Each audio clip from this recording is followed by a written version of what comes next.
دوسرا مطالبہ کیا ہے؟ وَأَنفِقُوا مِمَّا جَعَلَكُم مُّسْتَخْلَفِينَ فِيهِ، اور خرچ کر دو، کھپا دو، صرف کر دو ان تمام چیزوں میں سے جن میں کہ اللہ نے تمہیں بنا دیا ہے خلافت دیا جانے والا۔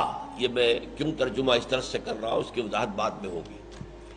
پہلی بات تو یہ کہ انفاق کے لفظ کو سمجھ لیجئے، اگرچہ کثرت استعمال سے اس سے مراد لی جاتی ہے انفاق مال، اللہ کی راہ میں مال خرچ کرنا، لیکن یہ بات اچھی طرح سمجھ لیجئے کہ عربی محاورے کی روح سے بھی یہ جان کھپانے کے معنی میں بھی آتا ہے۔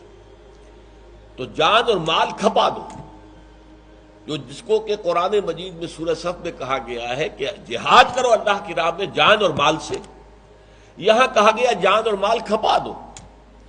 تو انفاق، نفقہ، کسی شے کا خرچ ہو جانا، ختم ہو جانا، یہاں تک کہ کھپ جانا، مر جانا۔ نفقت الدراہم، پیسے خرچ ہو گئے، ختم ہو گئے۔ اور نفق الفرس، گھوڑا مر گیا یا مارا گیا، کام آ گیا۔ اور اسی طریقے سے ایک حدیث نبوی میں جو ہمارے اس منتخب نصاب میں شامل بھی ہے، اس میں کہا گیا ہے کہ کسی بندے کی وَلَا ثَقَّلَ مِيزَانَ عَبْدٍ كَدَابَّةٍ تُنْفَقُ لَهُ فِي سَبِيلِ اللَّهِ أَوْ يُحْمَلُ عَلَيْهَا فِي سَبِيلِ اللَّهِ، کسی بندے کے نیک اعمال کے پلڑے کو زیادہ بوجھل نہیں کرتی کوئی شے اس سے زیادہ کہ جتنا بوجھل وہ ہو جاتا ہے اس جانور سے کہ جو اس کے لیے اللہ کی راہ میں کام آ گیا۔ یعنی آپ گھوڑے پر سوار ہو کر اللہ کی راہ میں قتال کر رہے تھے، ایک تیر آیا اور گھوڑے کی گردن میں لگا اور وہ ختم ہو گیا۔ تو یہ گھوڑا جو ہے یہ تمہارے اس نامہ اعمال کے پلڑے کے اندر آئے گا اب۔ اور یحمل علیہا فی سبیل اللہ، اگر وہ کام نہیں بھی آیا تو جس پر کہ سواری کر کے اللہ کی راہ میں جنگ کی گئی ہے یہ بھی گویا کہ تمہارے میزان کے اندر شامل ہوگا، اور یہ سب سے زیادہ شے ہوگی بھاری کر دینے والی تمہاری نیکیوں کے پلڑے۔ تو یہاں میں نے جو بات واضح کی اس کو سمجھ لیجئے کہ اگرچہ انفاق کے لفظ کا زیادہ اطلاق ہے مال خرچ کرنا، پیسہ لگانا، دولت صرف کرنا، مالی ذرائع استعمال کرنا، لیکن یہ یکساں طور پر اپنی اصل کے اعتبار سے، عربی محاورے کے اعتبار سے جان کھپانا، جان خرچ کرنا اور جان صرف کر دینا، جان دے دینا، جان قربان کر دینا، یہ تمام مراحل اس میں شامل ہیں۔ تو یہاں فرمایا وَأَنفِقُوا، خرچ کر دو، کھپا دو۔ اس کے لیے دو لفظ جو ہیں وہ اچھی اردو اگر ہوگی تو ہم استعمال کریں گے، انفاق مال و بذل نفس، نفس کا خرچ کرنا۔ یہ بذل بھی آتا ہے خرچ کرنے کے لیے، تو انفاق مال و بذل نفس یہ دونوں اس میں شامل ہیں۔ وَأَنفِقُوا مِمَّا جَعَلَكُم مُّسْتَخْلَفِينَ فِيهِ، خرچ کرو ان سب چیزوں میں سے جن میں کہ اس نے تمہیں مستخلف بنا دیا ہے۔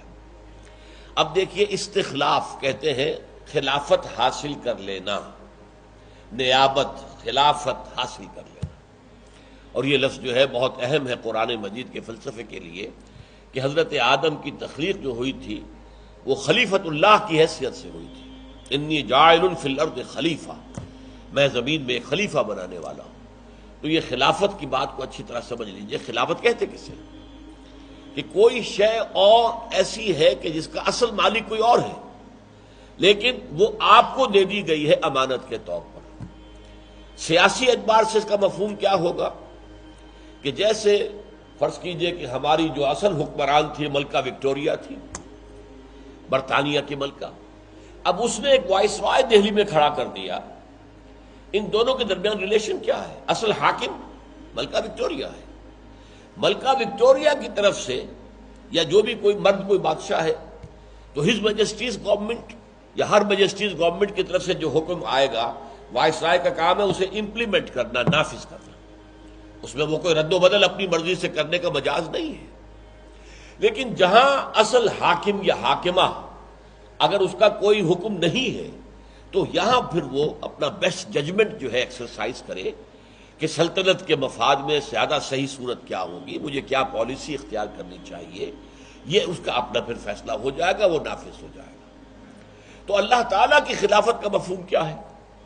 اصل حاکم وہ ہے، پہلی 6 آیات میں 2 دفعہ آ چکا ہے، لہو ملک السماوات والارض، لہو ملک السماوات والارض۔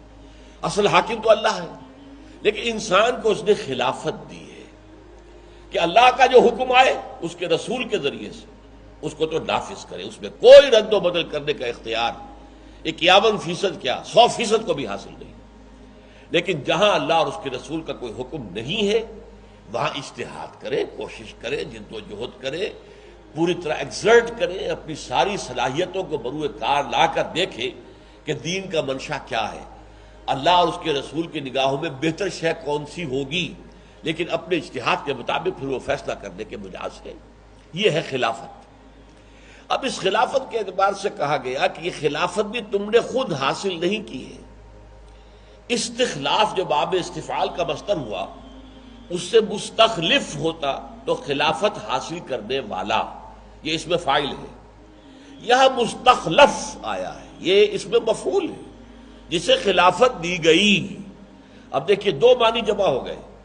اول یہ کہ جو کچھ تمہیں دیا گیا اس کے مالک تم نہیں ہو بلکہ تم امین ہو۔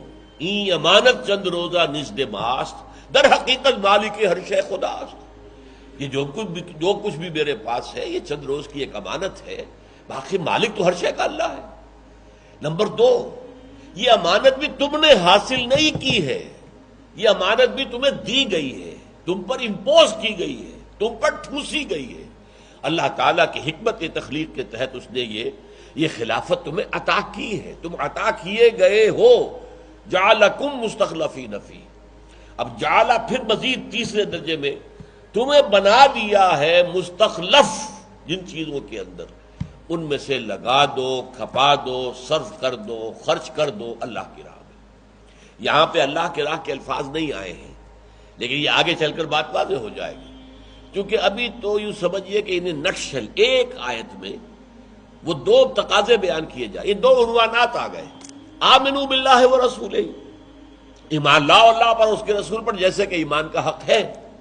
وَأَنفِقُوا مِمَّا جَعَلَكُمْ مُسْتَخْلَفِينَ فِيهِ، اور لگا دو، کھپا دو، خرچ کر دو، انفاق مال بھی، بذل نفس بھی، ان تمام چیزوں میں سے جن میں کہ اللہ تعالیٰ نے تمہیں مستخلف بنا دیا ہے۔ یہ استخلاف بھی تم نے خود حاصل نہیں کیا بلکہ تمہیں دیا گیا ہے۔